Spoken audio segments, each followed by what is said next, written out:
Welcome to GT vlogs மக்களே. என்னோட subscribers நிறைய பேர் தீபாவளிக்கு ஒரு நாளுக்கு முன்னாடி லைவ்ல தீபாவளிக்கு என்ன ப்ரோ பிளான் பண்ணிருக்கீங்க அப்படின்னு கேட்டிருந்தாங்க.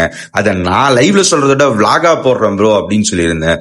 சோ அந்த விளாக் தான் இது. காலைல ஒரு 5 மணிக்கு ஏஞ்சோடனே என் பெட்டை கிளீன் பண்ணி வச்சிட்டேன். அதுக்கப்புறம் போயிட்டு ஃபேஸ் வாஷ் பண்ணிட்டு சுட ஒரு காஃபியை போட்டேன். என்னடா காஃபி போடுறேன்னு சொல்லிட்டு கெட்டில்ல தண்ணி வச்சிட்டு இருக்கேன் அப்படின்னு கேட்காதீங்க. இது வந்து 3-in-1 காஃபி. சோ அதுதான் நம்ம குடிக்கிறோம். சோ அப்படியே காஃபி எடுத்துட்டு போயிட்டு எடிட்டிங் உட்காந்துட்டேன். கரெக்டா ஒரு 8 மணிக்கு எடிட்டிங் முடிச்சுட்டு பிரஷ் பண்ணிட்டு சாப்பிடலான்னு வெளியே போனா அப்பதான் ஒரு சம்மம் சரியான மழை. அண்ட் தீபாவளி அன்னைக்கு எல்லா கடையும் மூடி இருக்காங்க. இவனுக்கு என்ன நினைச்சு இந்த கடையெல்லாம் மூடுறானுங்க, பேச்சுலர்லாம் அப்ப எங்க போய் சாப்பிடுவானுங்க அப்படின்னு நினைச்சிட்டு வேற ஏதாவது கடை இருக்கான்னு நடந்துட்டே போனேன். அப்படியே தேடிட்டு போயிட்டு இருக்கும்போது ஒரு ஃப்ரூட் ஷாப் இருந்தது. சரி இதான் நம்மளுக்கு காலைல பிரேக்ஃபாஸ்ட்னு சொல்லிட்டு 2 பனானா ஒரு ஆப்பிள் வாங்கிட்டு வீட்டுக்கு கிளம்பிட்டேன். பிரேக்ஃபாஸ்ட் முடிச்சுட்டு லைவ் வந்துட்டேன். ஹாப்பி தீபாவளி ரே ப்ரோ. வணக்கம் டு தி ஸ்ட்ரீம் மக்களே. வணக்கம் to the stream. Double tape பண்ணி லைக் போடாத லைக் போட்டுங்க. டப்புன்னு காலையில ஒரு 5 hour லைவ் போட்டேன். நல்ல வியூஸ் போச்சு. நிறைய பேர் எனக்கு தீபாவளி விஷஸ் சொல்லியிருந்தாங்க. அண்ட் நிறைய பேர் சூப்பர் சாட் கூட பண்ணிருந்தாங்க.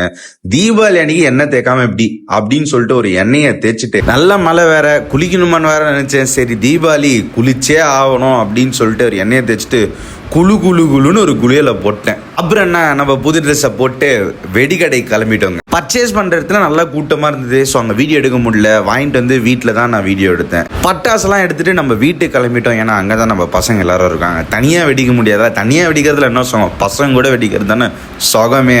நம்ம பசங்க நிறைய சம்பவம் பண்ணியிருந்தாங்க. எல்லா சம்பவத்தையும் போடுற அளவுக்கு ஷார்ட்ஸில் ஸ்பேஸ் இல்லைங்க. ஸோ நம்ம வந்துட்டு ஒரு சில சம்பவத்தை மட்டும் போட்டுருங்க. சம்பவத்துக்குள்ள போலாமா?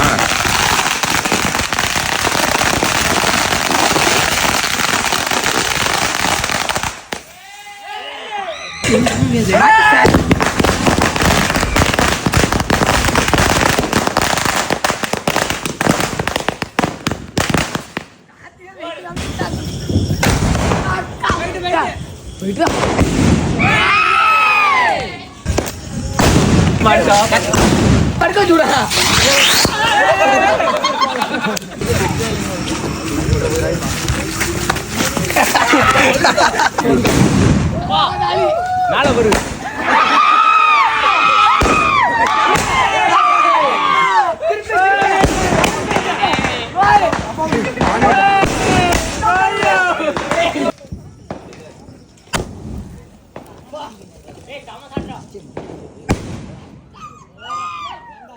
பட்டாசுலாம் வெடிச்சு முடிச்சுட்டு சிறப்பா படத்துக்கு கிளம்பிட்டோம். நிறைய பேர் என் லைவ் கமெண்ட்ல வந்துட்டு போறதான் போறீங்க, தயவு செய்து டியூடு போயிடாதீங்க ப்ரோ அப்படின்னு சொன்னாங்க. அப்போ நான் சொன்னேன், எல்லாத்துக்கும் ஒரு டேஸ்ட் ப்ரோ. உனக்கு பிடிக்கலன்றதுக்காக எனக்கும் பிடிக்காம இருக்காதுல்ல, நான் பார்த்துட்டு சொல்றேன் ப்ரோ அப்படின்னு சொன்னேன். பட் எனக்கு படம் சத்தியமா பிடிச்சிருந்தது.